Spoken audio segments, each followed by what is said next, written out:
Bagaimana asal-usul perkembangbiakan umat manusia? Kita tahu bahwa semua orang adalah keturunan Adam. Namun sekarang kita juga menemukan bahwa semua orang juga adalah keturunan Nuh. Ia bukan hanya keturunan Adam, melainkan juga keturunan Nuh. Setelah air bah besar, Nuh menjadi leluhur umat manusia. Seperti halnya Adam yang merupakan leluhur umat manusia. Allah mengasihi Nuh, sehingga seluruh umat manusia menjadi keturunannya. Namun Nuh memiliki 3 putra, Sem, Ham, dan Yafet. Ketiga putra ini masing-masing berkembang biak, dan tinggal di wilayah mana? Menurut pemahaman saudara Sebir, ketiga putra Nuh menyebar dan berkembang biak di tempat-tempat berikut. Pertama, keturunan Yafet. Misalnya negara-negara kepulauan. Kemungkinan besar adalah orang Eropa berkulit putih. Yang mungkin semuanya adalah keturunan Yafet, yaitu orang Eropa berkulit putih yang tinggal di negara-negara kepulauan, seperti yang dikatakan Alkitab. Keturunan Yafet menyebar di tanah pesisir dan pulau-pulau. Jadi keturunan Yafet tinggal di negara-negara kepulauan. Serta negara-negara di daerah pesisir. Yang kemungkinan besar semuanya adalah keturunan Yafet. Lalu, siapa saja keturunan Ham? Keturunan Ham tampaknya mencakup tanah Kanaan. Tuan juga adalah keturunan Ham. Termasuk beberapa negara di Timur Tengah. Dan mungkin juga terkait dengan beberapa negara di Afrika. Ini termasuk perjanjian yang Allah buat dengan Abraham, di mana disebutkan, orang Yebus, orang Kanaan, orang Sidon, dan lain-lain. Yaitu bangsa-bangsa yang melawan Allah. Sebagian besar keturunan Ham cenderung melawan Allah. Di antara mereka, ada seseorang bernama Nimrod. Di zaman kuno, ada seorang Nimrod Yang sangat kejam dan pemarah. serta melawan Allah.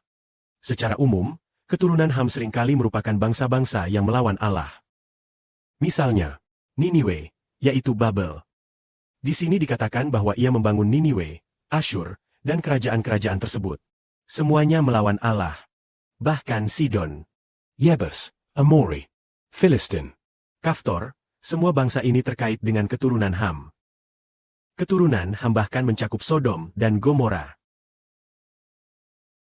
Saudara-saudara, apakah kalian melihat bahwa sebagian besar keturunan Ham mungkin terkena kutukan? Dan tidak berkenan di mata Allah. Namun saat ini, keturunan Ham tersebar luas di seluruh dunia. Tetapi ini tidak berarti semua orang di antara mereka terkena kutukan. Misalnya, pada zaman kuno, orang Filistin adalah bangsa yang melawan Allah. Demikian juga orang Kanaan, Orang Babel, yaitu penduduk tanah Kanaan. Semuanya melawan Allah. Jadi keturunan Ham tampaknya sebagian besar terdiri atas bangsa-bangsa yang melawan Allah.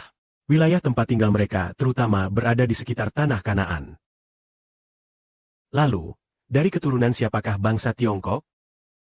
Mungkin berasal dari keturunan Sem. keturunan Sem. Abraham adalah keturunan Sem. Warna kulit mereka seperti apa? Biasanya berkulit kuning. Kulit berwarna kuning. Jadi bangsa Tiongkok mungkin berasal dari keturunan Sem. Kemungkinan besar keturunan Sem, meskipun tidak sepenuhnya pasti. Keturunan Sem mencakup keturunan Abraham yang kita sebutkan tadi. Dan wilayah mereka membentang dari Misa hingga gunung-gunung di sebelah timur, ke arah barat. Semuanya adalah keturunan Sem. Secara lebih spesifik, termasuk Elam, Asyur, Arfaksad, Aram, banyak daerah lainnya, termasuk Sebir. Sebir juga berasal dari Sem. Nah, demikianlah asal-usul perkembangbiakan umat manusia. Maka, dimanapun manusia tinggal, semuanya berasal dari ketiga putra tersebut, yaitu Sem, Ham, dan Yafet. Saat ini seluruh umat manusia berasal dari ketiga putra tersebut. Awalnya, mereka semua berbicara dalam satu bahasa yang sama.